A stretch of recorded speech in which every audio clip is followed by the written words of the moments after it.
Pelaku pembunuhan Turyati yang berusia 59 tahun wanita Parubaya yang ditemukan tewas di rumahnya di Gria bersama Poster, Kelurahan Sukodadi, Kecamatan Sukarami, kilometer 12 Palembang telah ditangkap. Video pengakuan pelaku saat diinterogasi anggota polisi pun tersebar di media sosial Facebook dan akun Instagram. Dari tampangnya, pelaku masih muda dengan rentang usia sekitar belasan tahun. Untuk informasi selengkapnya pemirsa, kita telah terhubung bersama rekan Rahmat jurnalis Tribun Sumsel yang akan melaporkannya untuk Anda. Rekan Rahmat, silakan informasi lebih lengkapnya dari Anda. Baik, terima kasih Justina. Jadi dapat kami sampaikan Tribunas peristiwa pembunuhan yang terjadi di perumahan bersama Booster di Kelurahan Sidodadi, Kecamatan Sukarami, kilometer 12 Palembang telah terungkap beberapa jam setelah peristiwa pembunuhan tersebut terjadi. Diketahui pelaku berinisial R, remaja yang masih duduk di bangku kelas 2 SMK, salah satu sekolah swasta di Palembang, ditangkap Satreskrim Polrestabes Palembang bersama Polsek Sukarami kurang lebih 4 jam setelah kejadian.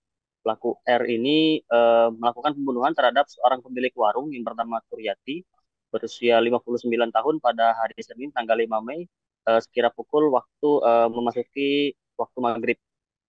Dari informasi yang kami himpun berawal dari ketika warga mendengar adanya teriakan seorang perempuan dari rumah dan warung korban, dan ketika melihat ke dalam ternyata korban sudah bersimbah darah di dekat dapurnya.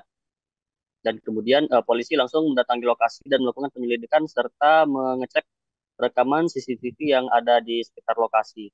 Dan dari hasil penyelidikan, polisi berhasil menangkap seorang pelaku yang diketahui berinisial R.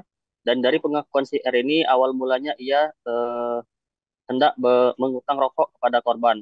Namun korban tidak memberikan dan sempat mengeluarkan kata-kata yang menurut pelaku ini membuatnya emosi. Pelaku yang emosi langsung masuk ke warung korban dan mencekik leher korban hingga pingsan. Setelah korban pingsan, pelaku seketika panik dan mengambil pisau yang ada di dapur korban, lalu menghujamkan pisau tersebut ke leher belakang korban berkali-kali. Setelah itu, di samping itu juga pelaku selain melakukan pembunuhan, juga membawa sejumlah barang-barang yang ada di warung seperti beras dan juga snack-snack. Dari situ juga diketahui pelaku ini sudah sering nongkrong di warung korban dan mengaku hanya sakit hati ketika mendengar ucapan dari korban itu. Dan saat dilakukan penangkapan oleh pihak kepolisian, pelaku tanpa perlawanan dan kini telah ditahan di Polrestabes Palembang, dan pelaku R ini dijerat pasal pembunuhan. Demikian istilah yang dapat kami sampaikan kembali ke studio. Terima kasih rekan Rahmat, jurnalis Tribun Sumsel atas informasi dari Anda. Selamat beraktivitas kembali. Pemirsa, untuk melengkapi informasi Anda, berikut keterangan Kapolrestabes Palembang Kombes Pol Haryo Sugihartono.